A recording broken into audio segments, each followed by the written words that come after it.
What's going on, guys? It's your boy, Tom Trash, back on Fightful Overbooked with another episode of Love and Wrestling.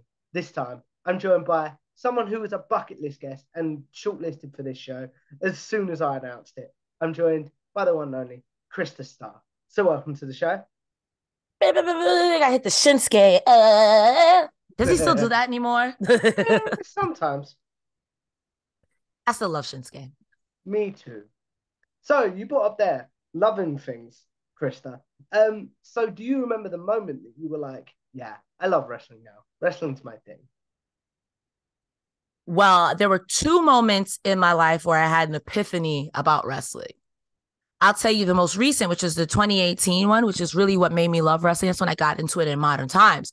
Me and my little brother were just watching wrestling because me and my little brother didn't get along for a long time. Little brothers, little siblings, if you know, they get on your nerves and then one day you're cool again. So I was in his room and he would always have on wrestling. I wouldn't watch it, but I would just passively listen to it. And it was when Becky Lynch said, it was an episode of SmackDown. I think she had just tapped out, either Oscar or somebody. And she cut a promo saying, I've been tapping girls out for weeks. I deserve a title shot.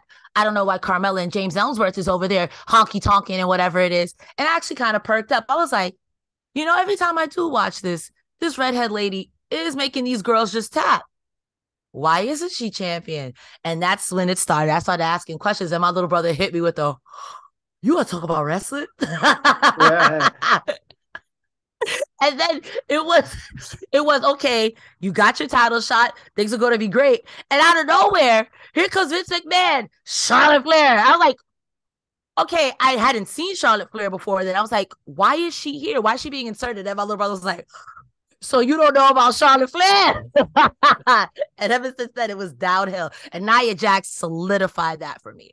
The first time I had an epiphany about wrestling, I was watching it, and way back in the day, Attitude Era, Triple H had just kidnapped Stephanie. They went to Vegas and they got married. And I was like, how you showing up for work on Monday if you did that over the weekend? You'd be in jail. Yeah. This is a TV This is a TV show. It's very much that, like, this isn't real. So I can like this and not feel like, wow, what are these guys doing over here? I was young, so as a kid, that really breaks your brain. Like, yeah, this isn't real. So it was those two moments for me, especially the latest one. Now that it's a work, and it's like, wait, there's more to it than just these guys are clowning around. There's booking, there's politics, there's all. And it opened up my whole mind. I loved wrestling ever since 2018, especially Becky Lynch. So shout outs to Becky Lynch and Nia Jax. It was a 1-2 combo. I've never seen a woman like Nia Jax wrestle. Yeah, you heard the rumblings of like Awesome Kong, but I wasn't wrestling. I wasn't watching wrestling then. Yeah, you had China, but China was here and then she was gone in confines of wrestling. And then I stopped watching, especially after her death. So women's wrestling is what brought me back. Realistically speaking, women's wrestling is what brought me back. So what was your thoughts? You talk about women's wrestling there, and you brought up Nia Jax. What was your thoughts on her returning to WWE most recently? So, I said this on TikTok. I understand there are tons of complaints about her, but if I am a Zelina Vega stan, I'm a Nia Jax apologist. Listen, we can all have our opinions on the outside looking in, but if the company says that this person's okay, what are you going to do? You could turn off the TV. You can change the channel, or he was the greatest guy around. What about all the murders? What murders? That's how I take it. Like, at the end of the day, you could be mad until there is clear-cut evidence that this person is doing this and the company says you could be mad, and that's about it. I like Nia Jax. I think Nia Jax is a perfect answer to a Rhea Ripley problem. And we love Rhea Ripley, but let's not pretend that Rhea Ripley wasn't interfering in matches about a year ago. Interfering in men's matches about a year ago. Yeah. Dominating the women's division. So let's just keep it kayfabe. If they are presenting to us kayfabe, there's no need for me to dig and dissect backstage. I don't work there. You don't work there. You know what I mean? Like, I don't work there. So I'm gonna laugh. I'm gonna laugh as long as it's on my TV. I fully understand what you're saying there. So you talked about the moments that you loved wrestling there, but do you remember the match that you were like, yeah, I understand what wrestling is now, and this is why I like it? Oof. There's a few matches. FTR versus the Briscoes. FTR. When I first started watching wrestling, they were in WWE and I didn't understand why they would cheat. They were so smug. I was like, you wrestle, from what I see, you wrestle better than what you're talking like. Like, you guys are great talkers and you're cheating left and right, but you guys are way better than that. And honestly, it was FTR versus the Briscoes that really was like, this is such good shit, pal. I don't mean to swear, but you know what I mean? Like, Joel can beep it out. We'll be fine. Poor Joel. Every time I want something, Joel's like, all right, let me hit the beat button because Cresta swears. FTR versus the Briscoes is the main one that sticks out in my mind. And the other one is when Becky Lynch, again, invaded WWE and Nia Jax gave her the clock. And then you see her at the top of the stairs like this. I was like, oh, what an image. Yeah. What an image. And it just showed to the testament of the badassery. What's another match that I can think of off the top of my head that was really, really, really good? I also think of Zelina Vega in Puerto Rico, Bad Bunny in Puerto Rico, because like these aren't like, do I think these are classics? Not necessarily, but you can't imitate that feeling. You can't imitate that. You can't fake that. That is lightning in a bottle. And not every wrestler can elicit that response, winning or losing. So those type of responses, even thinking about it gives me kind of like goosebumps, because you can't, even when they went to oh my God, UK. They just went to UK and the crowd was electric. The crowd was hot. Even when they were in Cardiff, the crowd was hot. Things like that, you can't quantify that. You can't measure that. Wembley Stadium, you can't measure that. You know what I mean? So it's moments like that where it's like, yo, wrestling is good. And then when you deliver, like I go back to the Zelina Vega Rhea Ripley match. I thought that match was amazing. I thought that match was good. And it shows that why Zelina Vega deserves an actual title shot and not this, I'm going to use you for stories. But I'm also a Zelina Vega stan, and that's just me. But sorry, like I said, you can't quantify those moments. And not every wrestler, even people who are at the top of the card, can do that. And that's amazing. Wrestling can really take people who are, I don't want to see, like the Workhorsemen is a prime example. You went from who are those guys to I want to see more of those guys. So this match was phenomenal. Yes. And the match was good. And that's something I really, truly love about wrestling. You could say, well, I don't care about this. And then they tear it up in the ring and your opinion is completely different. That's very cool. I fully understand what you're saying there. So you brought up their Collision and stuff like that. How do you connect with the Fightful family for people that might not know? Start doing the Impact reviews with Joel and then join the Collision team.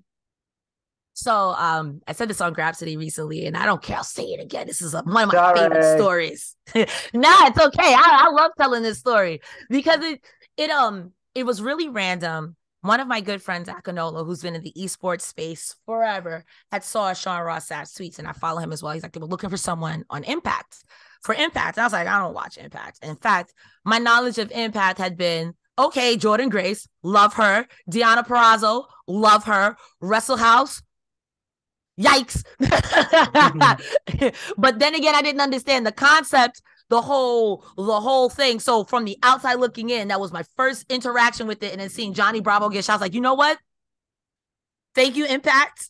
This is a little too sports entertaining for me. No thanks. Yeah. So when my friend was like, shoot him a shot, like you never know what could happen, I was fully expecting Sean Ross Sapp to read it and be like, who the hell is this? All right, next. But when he was like, oh, yeah, let's see what you could do. I was like, I don't care. I like wrestling. You know what I mean? So watching something like Impact is not going to bother me none. Even if I have to watch New Japan or CMLL or AAA, I'm not upset because I like wrestling. You have to be really doing some dog or some super, super, super, super, super bloody stuff for me to be like, yo, I can't do this. Like, it's too much. Even John Moxley, no. Nick Gage. Okay. So GCW isn't your bag, no? Oh, no. I can respect it. I think that there is an art form through blood and violence. I enjoy Effie. I love Alley Catch. But when it starts the pizza cutters and all that stuff, I'm like, listen, I respect you. I got to turn it off. I can't because I'm not going to throw up. I respect deathmatch wrestlers. That takes a level I can't. John Moxley is where the line begins. It's like, oh God, I gotta watch a John Moxley match. Oh, I gotta watch a Bryan Danielson match. Oh God. But I can stomach those.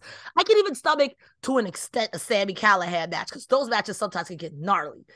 But like Nick Gage is where it's like, oh, all right. I want him to be great though. Don't get me wrong. I want Nick Gage, Maki Ito. I want Effie to be signed to a major. I want these people to be great. But when you cut the blood on, I'm like, I'm gonna leave the TV on. I just gotta walk. Yeah. So I am interested to know. Obviously, you brought up Bryan Danielson. As we record this week, because I'll be honest, I don't know when this is going to air. Bryan Danielson had a pretty bloody match with Ricky Starks on Collision. So when you know that you've got to review it almost, how do you sort of get into that reviewer mindset when you're like, this is disgusting. I'm going to look through my fingers. That's a good point, because that's literally me writing down.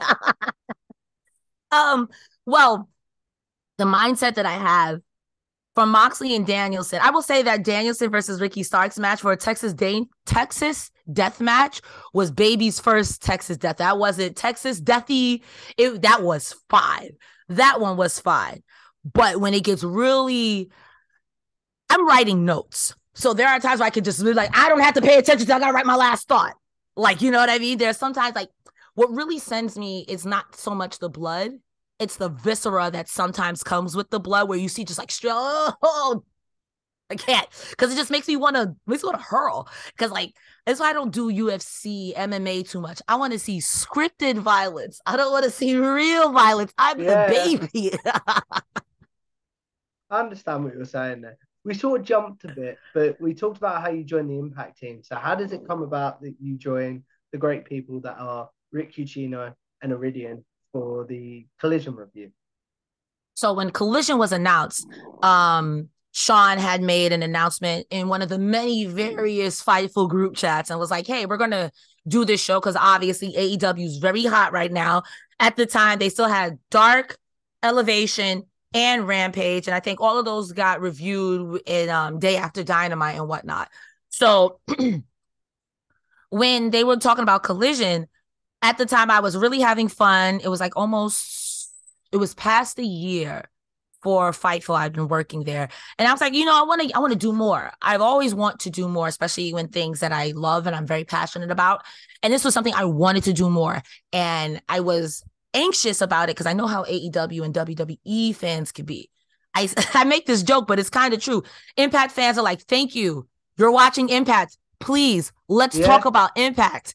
AEW and WWE fans are like, you suck. No, you suck. No, you suck. It's just wrestling. Let's watch wrestling. Who cares? It's going to make the business better for everybody. Who cares?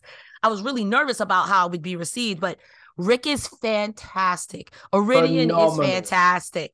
And we had the luxury and the option of working with the young Sean Ross Sapp, who is someone that I look up to in the journalist wrestling space, even though he's not a journalist.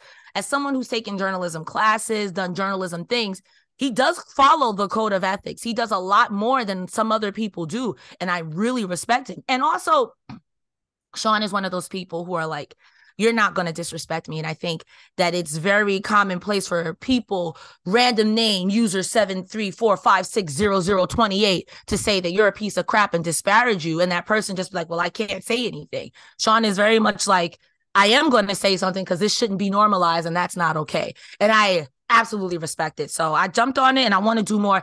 I'll do more now. Like, I was on Grab City on Saturday. People like Cresta Starr and Grab City. I'm like, yeah, more of that, please. That was fun. I don't know if I want to wake up before 1 o'clock. Saturday. Fair. Yeah, fair. So you did talk about there, which I find really interesting, the fact that you work with the great still, Rick Ucchino and Iridian, and also Joe. What are some things you might have learned from your broadcast partners that you take into podcasting and TikToking now? Okay, I'm gonna start with Joel because I've been with Joel for the longest. Learn from Joel that, it's not that serious. You know what I mean? It's okay to be passionate, but it's never going to be that serious. Joel is so patient. Joel, I say he's the biggest heel in the business, but I'm very thankful. He's like my wrestling fairy godfather. He won't say it, but I appreciate Joel so much. He's very much one of those guys. Have fun, say your opinion. It doesn't matter because these wrestling nerds are nerds. And as long as you know where your line is, don't offend no wrestlers. Rick and Iridian, I learned to stop talking so fast. I talk so fast. And these two are from radio. So you hear it in their voice. They have a cadence. They have a pace that the things that they say is with intention. So sometimes when I talk and I listen to them, I'm like, you can say what you're going to say, but instead of going like this really, really fast, I really like wrestling and I'm not being condescending. You know what I mean? So I really enjoy them. And I enjoy Rick so much because me and Iridian, when it's just her and I, it is chaos. 2-woman power trip.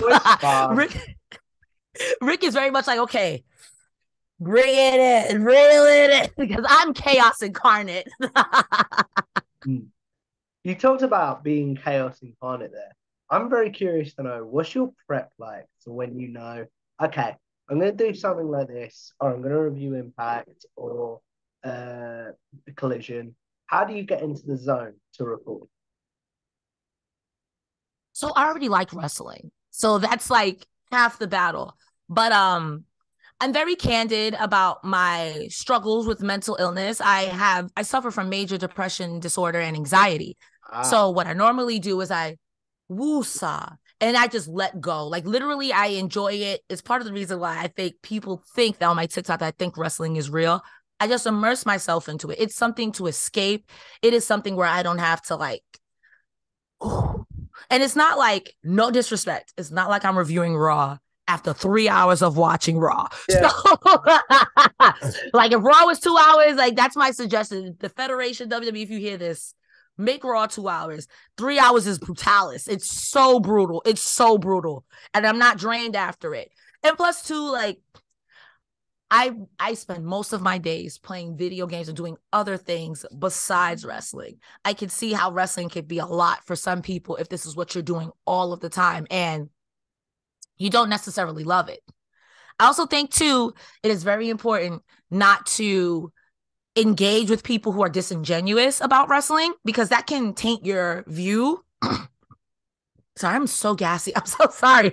It's fine. That can taint your view about what wrestling is. People are like, wrestling's fake or wrestling's this, wrestling's that. Like, it's just like watching Young and the Restless, the Avengers. No one's asking you to believe that Thanos really did this and half your loved ones and your family's gone, or Scarlett Johansson is really an assassin named Black.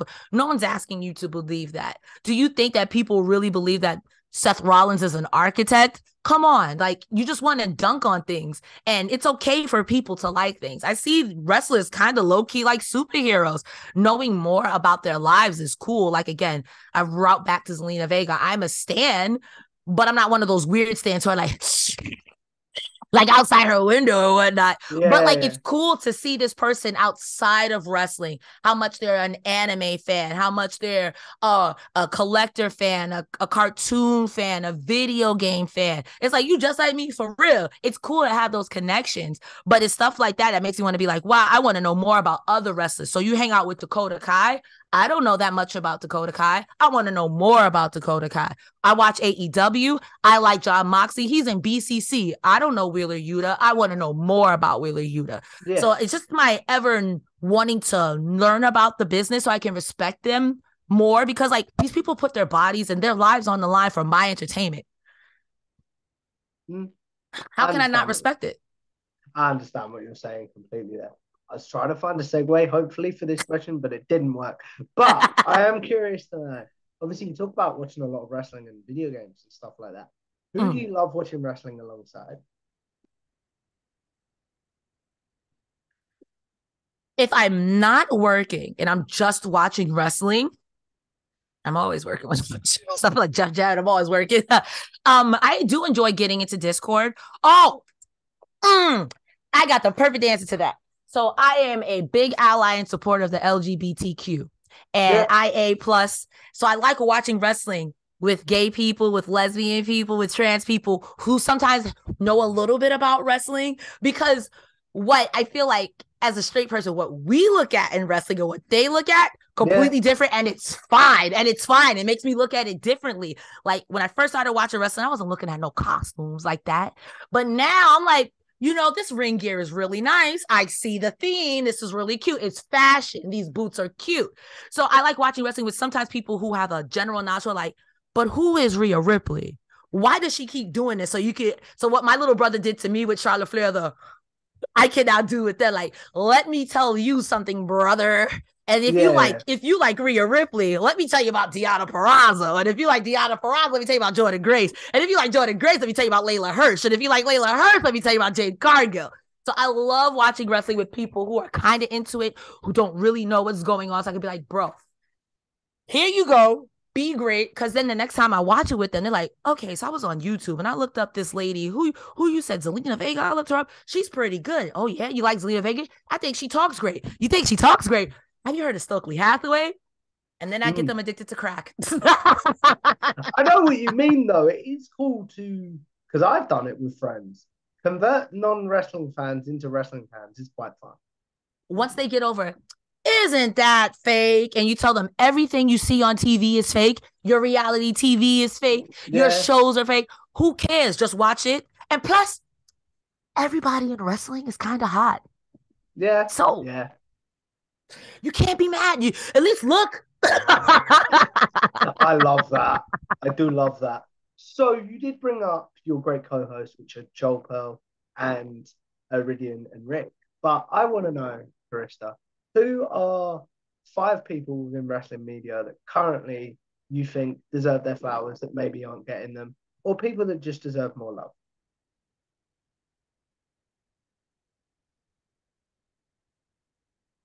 Everyone I begin to think of, I'm like, they're pretty okay. Like, I've been watching Wrestle Talk since before I worked at Fightful, when I first got into wrestling, even before I started watching it consistently. So I want to say Wrestle Talk, but like Wrestle Talk is out here. They're out here. They got their bouquet. They got their flower field. Smiley, that is somebody. I used to do a podcast with Smiley. Tracy, she's everywhere. Like if you are in wrestling or even in the indie scene, Tracy knows you, or she knows somebody that knows you. I want her to get all of her flowers. I want her to get back on. I know she's been through some stuff, but it's the wrestling world is crazy. And one day you could be the bad guy. Next day, people are celebrating you for the same stuff you were doing. And I think she's fantastic. And I think she's somebody who needs to get more shine. Who else do I really listen to? Because like with all the wrestling I watch, it's literally, I watch Fightful podcasts, Wrestle Talk, talk to my friends, and then it's time for wrestling. You know what I mean? Yeah. I'm like, obviously, everyone on Fightful watch our stuff. Shameless self-plug. I'm not afraid. Like, I'm thinking of people who deserve their time. Besides Smiley, I'm like, everyone else I watch, like, I love Wrestle Talk. I cannot describe how much I love Wrestle Talk. I've been watching Wrestle Talk since Ali shaved off his eyebrows for charity. Oh, yeah. Like, they're so funny to me. So I'm going with Smiley. Tracy, Smiley. Y'all go follow her. Smiley BR on Twitter or X or whatever it is. BWR, sorry. Fair enough. I knew that would probably be a harder question for you because of who you work with. Do you know what I mean? Yeah, like I love listening to people talk about wrestling. But it's hard when you work in wrestling to listen to people to talk about wrestling. You can literally probably listen to like 1 or 2 podcasts. I'm not listening to wrestling all of the time because I think for me personally, that'll take away from the joy and the mystique I have from it. There are games, and like video games, there are games I like to play, but I don't want to play them all the time or else I'm going to get bored and sick of it. So. Yeah, I understand what you're saying completely there. I am curious to know, what would you do if, before we do the wrap-up question, which is, what would you do if you, what do you think you'll always be a wrestling fan? What do you do on those days? You talk about the amount of wrestling you have to watch. What do you do on those days that you're like, I have watched so much, but I still need to watch this? How do you keep yourself motivated and things like that, but still keep your fandom alive? Well, again, we're going to talk about, and this is trigger warning, we're talking about depression and anxiety. I am someone who... This is an open forum. Okay, cool, great. And I think it's important to talk about these things because so much of stigmatism about it is to be quiet and shameful. Nobody wants to hear about it. I'm someone who's tried to take their own life on several occasions being depressed. And every time I want to complain, like I'm stressed out, I don't want to work today. I've seen so much wrestling. I keep telling myself, this is what you want. You're working towards a greater goal and look at where you've come. I'm committing to living. I'm trying. I'm pushing forward. So whenever I feel like I don't want to do this, I think about where I was and how I felt in some of those moments. And I'm like, this is what you want. The end game is a talk show. Mm-hmm. And this is how you start, whether it be about wrestling, video games. And to me, wrestling is just very specific performance art. And I love performance art.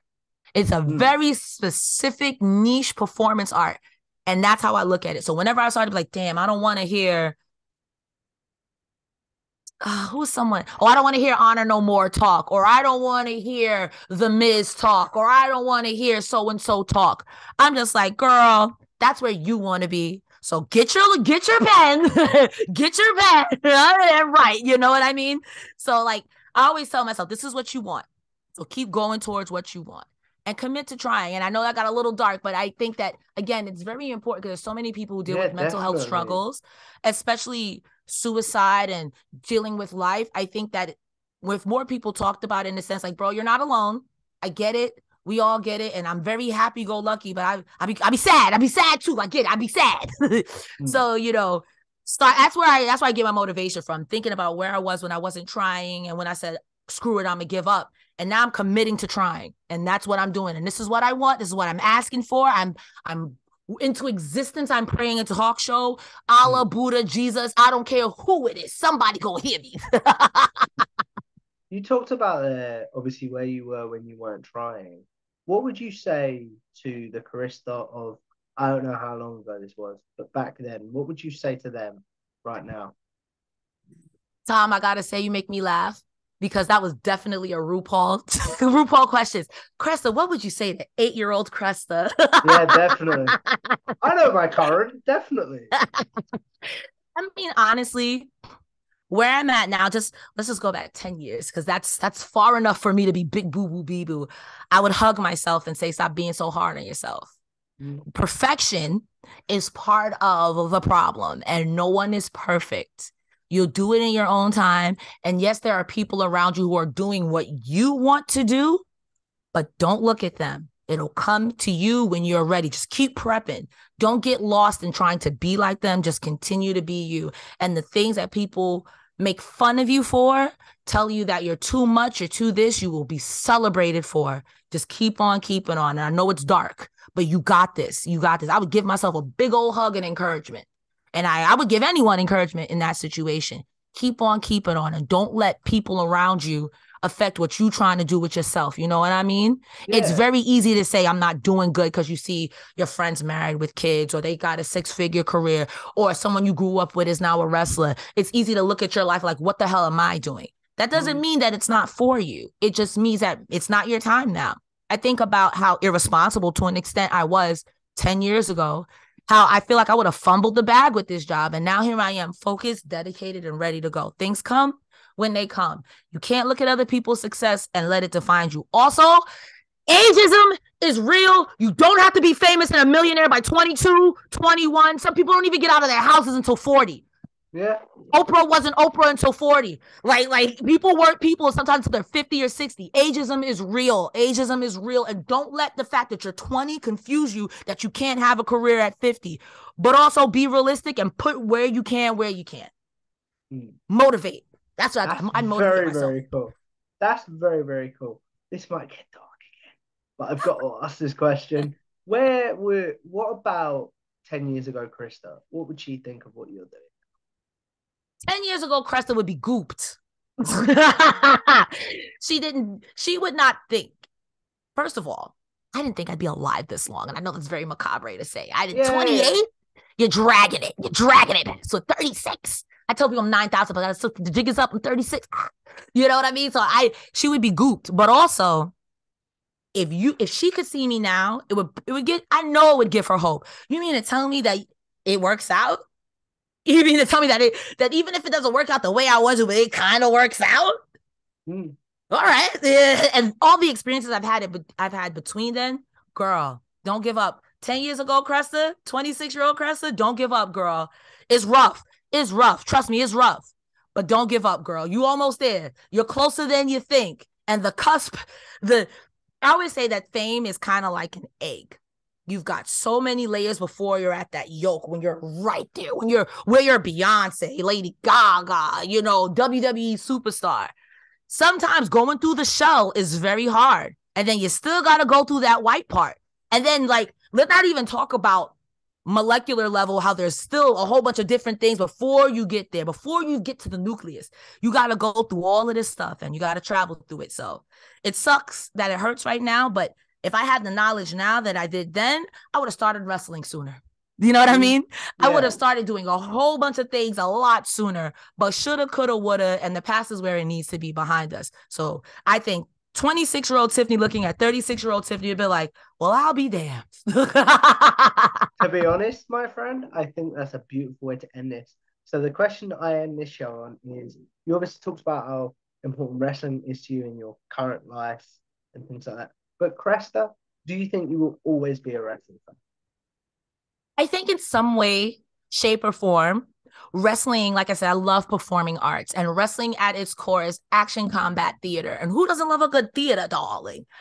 I think I will always be a wrestling fan because I'm always excited no matter what happens. Like Jade Cargill today just got signed to WWE. They announced that she's been signed to WWE. While I can have my opinions how I think AEW should have used her more, I'm excited for her. I'm excited for the current state of wrestling, that it's not so tribal, cut and dry, where you're AEW, you're WWE, you're Impact. People can go anywhere and make money. And that's what's the most important. And I think that's what I love about it. No matter what, nobody's bigger than wrestling, and people's will to survive in wrestling will always be fascinating to me. So I think I'll always love it. That's very, very cool. And once again, a beautiful way to end this. So as we wrap this up, Cresta, promote your good self. Where can the good people find your work, etc.?